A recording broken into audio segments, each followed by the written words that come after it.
Joining me now is dress designer Natalie Chan. Now, tell us a little bit about you. How did you get into the industry? How did you become a dress designer? From the age of 7 years old, I've always wanted to be in fashion. And I got myself into the industry just by volunteering at the age of like 13 to 15. And when I left school, I went to a fashion course, and I had an opportunity to work for designers. So I worked for Trelise Cooper when I was 17 in her workroom, and experienced my first fashion week as well. Oh, how exciting. And also her own first fashion week. And then after that, over time I also worked for a fabric store. I had an opportune time to have my own business, and so I took that leap in 2002, and I've never looked back. Now, where do you get your inspiration from? Because your designs are so uniquely yours. Whenever I open a magazine, whether it be the bride and groom or New Zealand weddings, I know instantly that it's a Natalie Chan design. So where does your inspiration come from? Comes from a variety of things. I might see something in a magazine, a movie, a song will trigger me, reading a book, and then my imagination just goes wild, and then I just love to create beautiful, pretty things. Wow, that's so cool, really is. And it's not just the dresses, and we'll talk about your dresses that you brought in a minute, but you have beautiful items that accessorize these dresses as well. That's a big part of your collection. It is. I love accessories. I think like with the headwear or anything like that, it's like the cherry on top. It's the finishing touch. A cake could never be a cake without like the finishing. And so I guess the other thing is the style, and me, I'm always about the details. And we carefully, me and my team of girls, we carefully, have such a fun time playing with things, and then we keep on adding things on. But there is a tipping point, though. You don't want to add too much and over embellish either. This is very true. Yeah. Now, let's talk about the dresses that you've brought in here. I just love the fabric of this one. So let's talk about this one first, and then we talk about that one too. Yes. Yep. So what have we got here? We have got, so this one's probably a little bit more fashion forward, but it's more modern contemporary. It's made out of silk dupion, so it's basically like a taffeta, slightly stiff, but it's not so stiff that it's going to stand up on its own.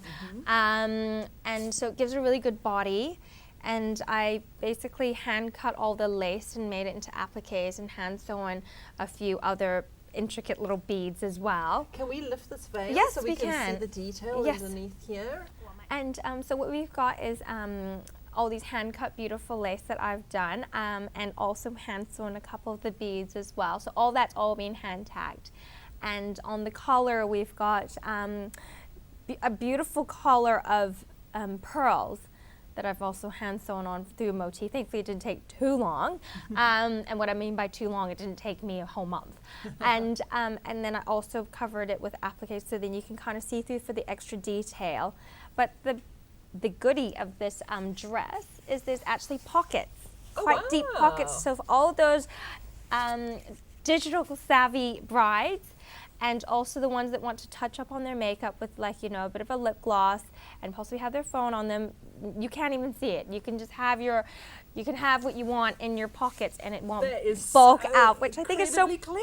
And I think it's so practical as well. Absolutely, and you would have no idea. It's part of the seam. I can't see where those pockets are at all. It's on the side seam, so that's just what's really amazing with it. And what makes it really beautiful is that if we turn it at the back, there's a beautiful cutout as well, which again is quite fashion forward, but at the same time it's still really classical and beautiful, but feminine, but still got lots of detail as well. So this is one of my favorite ones. It's absolutely gorgeous, really beautiful. Thank you. Let's talk about this one here. These little they're little cuff sleeves. They're just beautiful. Yeah, so we've got like the lace on the shoulders, but what's really great is because it's on top of the tulle, when from far away it actually looks like those lace bits of details that we've hand sewn on is floating on the shoulders, which I think is quite romantic. So this look is more whimsical, romantic in a different way, and probably, it's definitely more girly, and because of the type of fabric it is. These are two different looks. Still, probably, again, a bit more fashion forward as well, because I like to make things a little bit more new as well. Basically the cut of the bodice is also quite clever, because the way it's being cut it looks like from far away it could be a strapless, quite a low back top with some floating detail, but in fact it's actually drapes of and pleated, soft bridal tulle. Fantastic. And the best bit is because I also love color, so this one's a little bit more cheeky and fun, is that we've also got it with a bit of pink. Lovely. So if you want to add a bit of color that's still a bit more discreet and still fun, and so for example, like the bride will turn up to the ceremony in a long dress, and it's all couture and gorgeous, and for example, maybe with the reception and she wants to have her first dance, you can actually remove that top layer and you end up having a cocktail dress. Brilliant. So that's another, practical, fun, transforming dress is what we call it. Fantastic. So Yeah. she's basically got 2 looks for her wedding. She does. And I'm Fabulous. actually, in fact, doing that for one of my brides that I've got currently. Fantastic. Yeah. That is so, so clever. I love that. That's really, really great. Yeah, and I like to be practical and have fun doing things. And so those are just my bits, like with that dress, that's the one with the pocket. It's quite fun and different. But with this one, it's more a transforming type dress, which I think, is so different because I don't think I've seen too many dresses like that in the wedding industry. No, I don't think I've seen anything like that before, and I've done loads and loads and loads of weddings. So, what sort of headwear would you wear with something like this? This one here, so it depends what bride you want to be. If you want to be a bohemian type bride and you want something quite fun, we've got these cute light lace little headbands that you can wear. Right. And you can just have them like almost slightly Great Gatsby-esque, and it'll look great with hair like yours if it was like nice and cropped and, quite nice and short.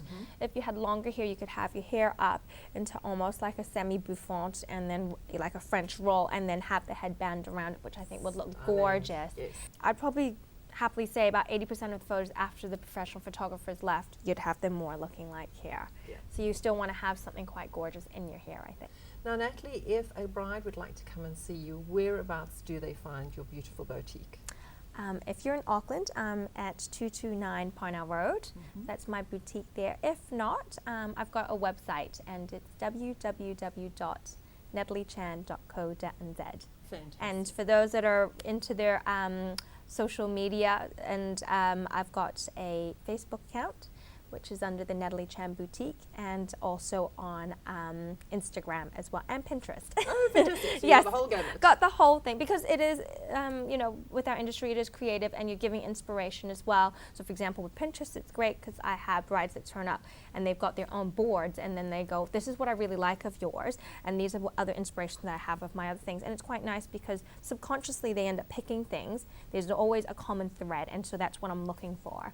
And and my job is to pick all the best ideas and put them into the one dress. Absolutely. And filter it, because sometimes less is more again. Yes, it is. Yeah. And Pinterest is fantastic. I'm an avid pinner, I have to say. It is, and I'll tell you what, it's back in the back about 10 years ago, they used to bring in scrapbooks, and then it became color photocopies from like the internet, and now it's just Pinterest basically. Yes.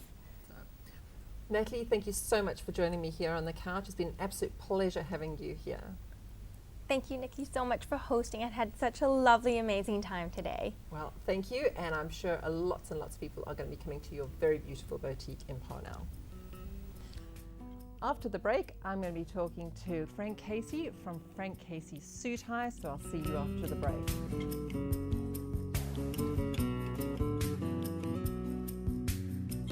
The guest list is made possible with support from wedding champions who make your magic day possible. People like Edgewater Resort in Rarotonga, the perfect spot for all your family and friends to celebrate. And what a place to have that honeymoon. Thinking weddings and honeymoon, think Edgewater Resort Rarotonga. And speaking of dream holidays or a wedding overseas, talk to the expert on travel, honeymoons and romantic escapes, Anita Gatley Travel. Anita can identify all the idyllic resorts for that perfect honeymoon. Just moments away with a phone call. Anita Gatley Travel. Give Anita a call on 0508 Honeymoon. As simple as that, 0508 Honeymoon.